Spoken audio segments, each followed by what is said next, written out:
Bonsoir. Il est 19h30, comme prévu, l'heure du premier journal du soir de M6.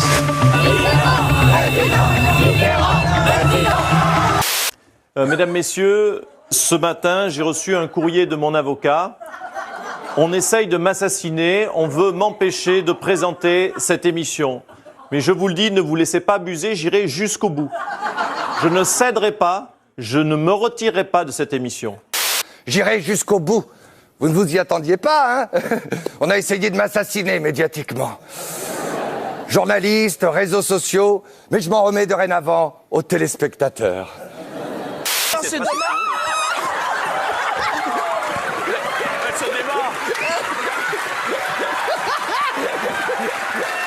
En prison! En prison! En prison! Voleur! Voleur!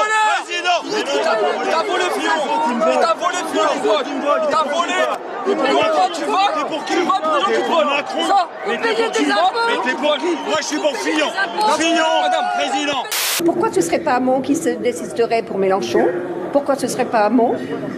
Pourquoi c'est Mélenchon qui se désisterait pour lui? Pourquoi pas Hamon? Je suis un petit peu dans le jus, oui, de fait. J'ai lancé énormément de préparation. Je suis dans la merde! Tadam! Quand moi je vois un ballon, j'ai envie de... Voilà. D'accord. D'accord. Ah. Puisque nous avons en charge les schémas régionaux d'internationalisation et d'exportation. C'est le salon de l'agriculture. Fillon, président! Fillon, président! C'est la preuve qu'une campagne, ça rend fou. Valérie Pécresse m'a tendu la main, et Fillon aussi. Pourquoi vous êtes si ému? J'aime mon pays, Monsieur Longuet, est-ce que vous imaginez le général de Gaulle mis en examen? Non, en effet, mais je vous rappelle que lorsque le général de Gaulle exerçait ses responsabilités, il y avait une chaîne d'État, il n'y avait pas Internet. Ce petit garçon vient dessiner partout sur les murs. Sa maman l'a gaulé, comme on dit.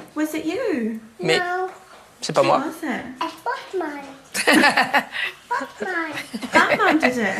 Mytho.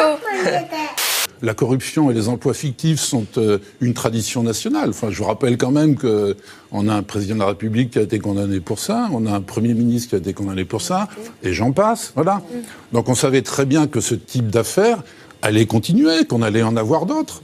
Vous payez de l'impôt, vous remboursez des emprunts, vous faites des travaux et vous vivez. Et vous savez quoi? On n'a pas demandé à François Fillon comment il avait dépensé l'argent avec laquelle il a payé sa femme. Mais moi, non, il faut lui demander. Non, je ne suis pas d'accord avec ça. Parce qu'à un moment, il faut savoir aussi mettre une barrière. Ça n'est pas le rôle... Enfin, les politiques n'ont pas à dire aux gens comment ils dépensent l'argent pour leur vie courante, dans quel restaurant ils vont, où est-ce qu'ils partent en vacances ou pas. Bien sûr que je pas. considère que l'État que vous proposez, c'est un État fasciste, monsieur Berkoff. Aïe, aïe, aïe, aïe, aïe. Les prunes, on fait ça. Car nous non plus, on n'en a rien à foutre. Rien à foutre.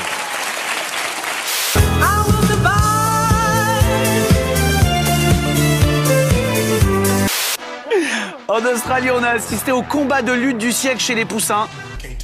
Ah bah non, en fait c'était l'enfant le plus lâche de sa génération. Il n'a pas du tout envie de se battre. Regardez, est-ce que ce joli cochon mange du bio? Eh bien oui, également, il n'y a pas de raison qu'on ne donne pas à son cochon préféré, Monsieur Piggy, un petit peu de bio.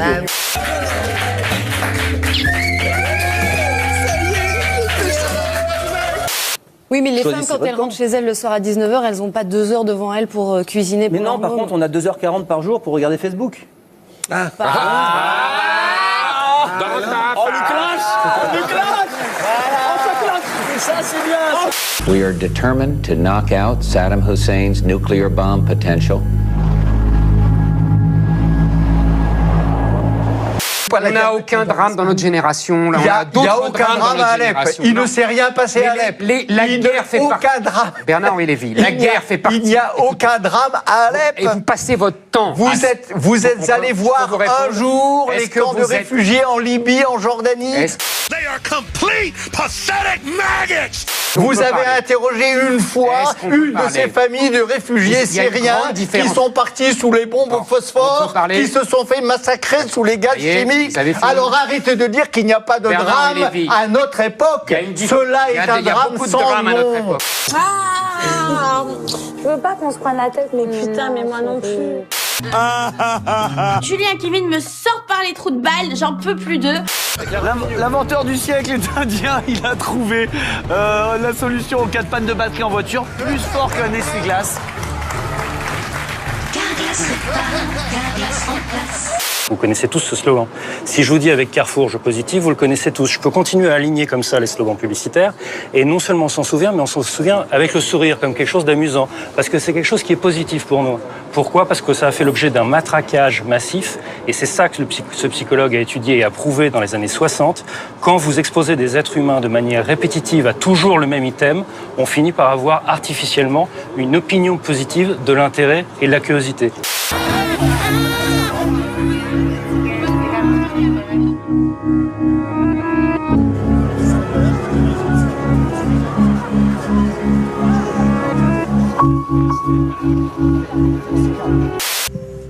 Tu vas la voir ta maison, on a gagné 117 000 €.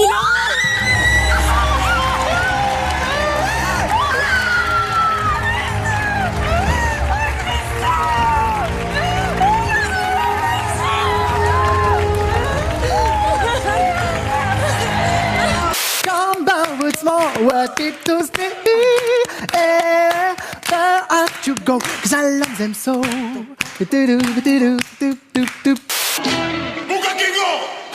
Entonces, ¿cómo que?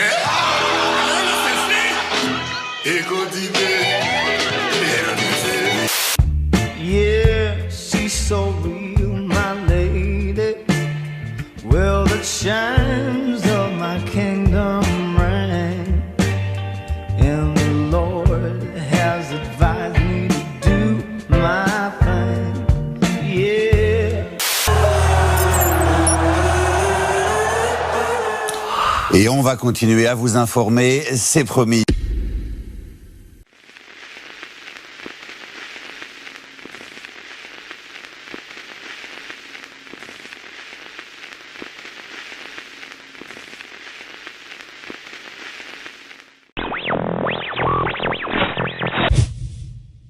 François Fillon reporte sa visite au Salon de l'Agriculture. J'espère. C'est lié à la guerre civile. J'espère que ce n'est pas pour une raison de sécurité. Oui, j'espère que ce n'est pas pour une raison de sécurité. Mais vous le savez ou pas ? Je ne sais pas.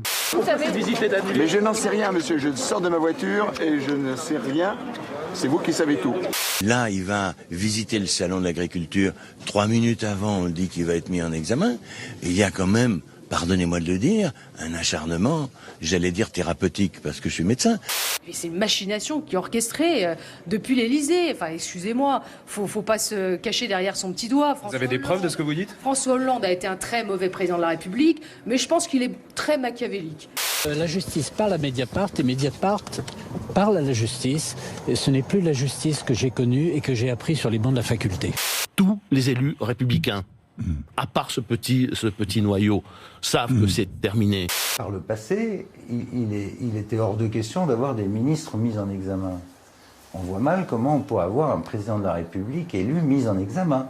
Moi, ça me renforce dans l'idée qu'il faut tourner la page de ces institutions et le 18 mars prochain, avec le rassemblement que je fais, eh bien, c'est la 5e République que je vais mettre en examen de mon côté. Autre offensive, celle de Bruno Le Maire. Agacé par le maintien du candidat malgré sa possible mise en examen, il lui retire son soutien. Nombre de mes amis politiques et de ceux qui m'ont soutenu à la primaire, et ces 4 millions d'électeurs, parlent d'un assassinat politique. C'est un assassinat en effet. Ça fait plusieurs fois cette semaine que M. Fillon choisit d'utiliser des grands mots. C'est plutôt le signe d'une perte de nerfs ou alors d'une perte de sens des réalités. La réalité, c'est que c'est le feuilleton des affaires qui concernent François Fillon qui, aujourd'hui, rend médiocre cette campagne présidentielle. Il y a des assassinats, ça ne correspond pas à cela. Il y a des états de guerre civile, ça ne correspond pas à ce que nous vivons dans le pays. Vous êtes avec moi dans ce salon, il y a des bousculades, enthousiastes, mais j'ai pas vu de guerre civile. Vous êtes chez vous. Derrière. Absolument personne n'est dupe que le calendrier est instrumentalisé pour le candidat du hollandisme, M. Macron. Et que lui, par contre, on ne s'intéresse pas à certaines choses qui circulent. C'était un coiffeur, c'était un shampoing. Mais j'ai vu que vous avez super bien réagi, vous aviez le sourire. Il faut, c'est pas un drame. Vous savez, vous empêcherez pas les imbéciles dans une foule. Oui, je serai candidat à la présidence de la République. François Fillon qui est bel et bien présent cet après-midi au Salon de l'Agriculture.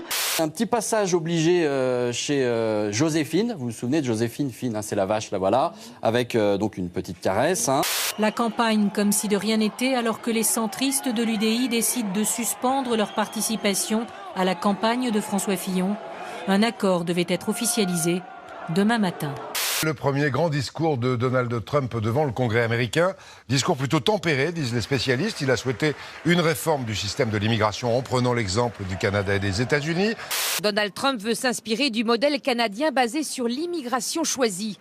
Dans ce pays, les étrangers sont sélectionnés en fonction des besoins du marché du travail, avec quotas pour chaque métier. L'Amérique accueille aussi des travailleurs immigrés, mais les critères d'admission sont flous et certains employeurs en profitent pour recruter une main-d'œuvre bon marché. Barack Obama, l'ancien président, va publier ses mémoires et lui et son épouse ont signé un contrat record, 60 millions de dollars, 57 millions d'euros d'acompte pour 2 livres, selon la presse américaine, beaucoup plus que pour George Bush ou Bill Clinton.